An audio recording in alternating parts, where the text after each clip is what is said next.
Good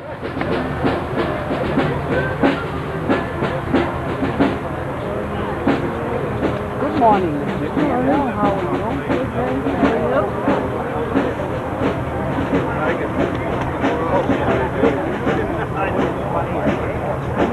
Well, that was with the broadband. Well, they've all moved out, though. Yeah, well gone. No more broadband. They've gone to the forest.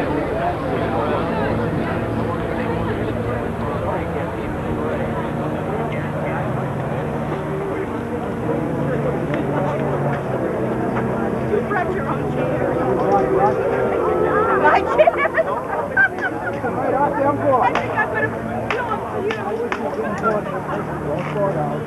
Go on there at the drugstore, get some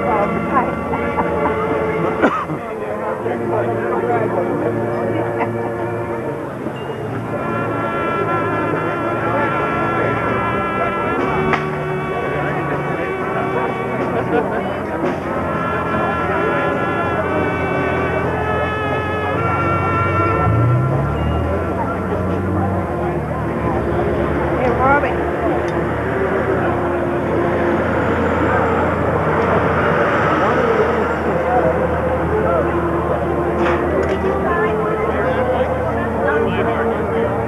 What is it?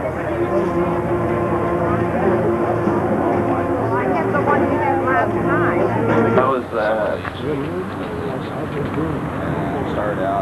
Is that any better? Maybe we should speak softly? No. Well, thank you so much for coming to the dedication ceremony this morning. Many of you were here earlier when we had the Brewer High School band playing. They've left to go back to the top of the parade route, and we want to thank them for coming. But we're having some music provided by the Brewer Hometown Band at this point. On your program, if you haven't gotten one, there should be some being circulated soon. While the band is playing, we have a ceremony which we hope will be similar to what occurred on the 50th anniversary of the Battle of Gettysburg.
Had half a chance, we'd have shot into a man.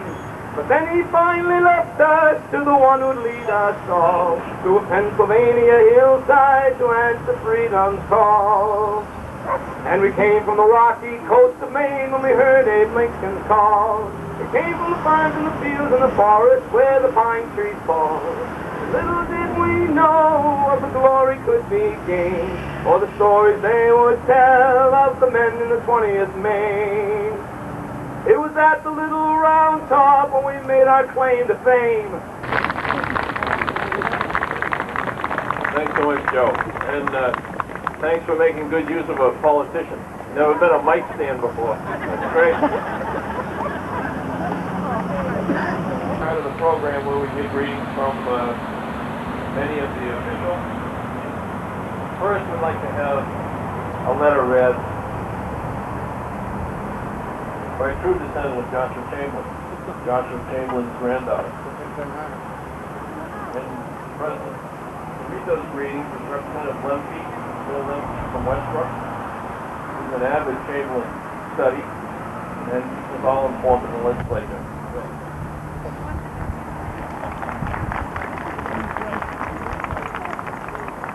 Thank you. I'm very honored to be here. General Chamberlain was in charge of the ceremony of surrender of Confederate forces at Appomattox Courthouse. When the Confederate troops approached, heads down and dejected, Chamberlain gave a brief order and a bugle call rang out. Instantly, the Union soldiers shifted from order arms to carry arms, the salute of honor. General Gordon looked up in surprise and with sudden realization turned smartly to Chamberlain, dipped his sword in salute, and ordered his own men to carry arms. These enemies in many a bloody battle ended the war not with shame on one side and exultation on the other, but with a soldier's mutual salutation and farewell. General Chamberlain knew that the nation needed to come together again in respect and honor. His gesture to his former enemy could teach us much as we tried to address the difficult issues that divide us. We in Congress and here at home would do well. They dumped this big load. And I said, you know, I've never had my speeches measured in that fashion before. But it truly is an honor to be here today. It really is to get out of Washington. But to see so many of you, it really is like old home week. And first of all the distinguished representatives, the State Senator Buddy Murray's here, and State Senator Dick Rulin is here, and Representative Dusty Fisher, and Lindsay, and so many of the other representatives and senators are here. Thank you, Dick. Thank you for the invitation to come up this morning and participate in this dedication of Chamberlain's Freedom Park. I think it's significant that General Joshua Medal of Honor recipient.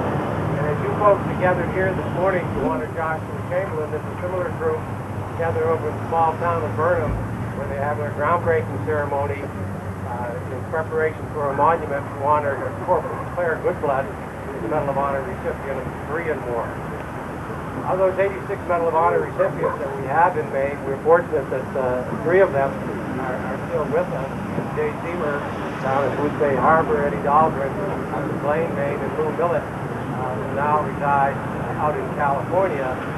Lou Millett received his Medal of Honor in the Korean campaign. The bayonet charge, many stories compared to the charge of Joshua Chamberlain in Little Round Top. It was also significant this morning that one of Maine's oldest members of the United States of Maine, the governor of this great state of Maine, Governor Angus King.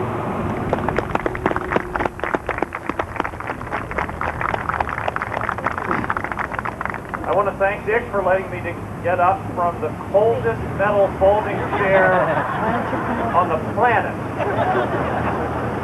If you want to flash freeze a chicken, put it on that chair right now. It's great to be here. I'm not going to talk more than an hour, so, you know, just get warm. You have many people from the profession of politics. You know, there's a great tradition of politics. The word politician comes from the Greek word politic, poly meaning many, tick meaning small blood-sucking insect. And we're all here today. Look at Roland, he's not even smiling. Come on. Lincoln used a wonderful phrase. The phrase Lincoln used was the mystic cord of memory. The mystic cord of memory is what links us to our past. Joshua Chamberlain was born during the lifetime of Thomas Jefferson. I had a friend in Brunswick who died last year named Helen Dudley, who saw Joshua Chamberlain ride on his horse in the Memorial Day parades in Brunswick at the beginning of this century. That's 3 lives, my friends, only 3 lives from the founding of this country to today. The mystic cord of memory. Joshua Chamberlain was a brave man. One thing you didn't learn today was when he ran for governor 4 times, it was once a year.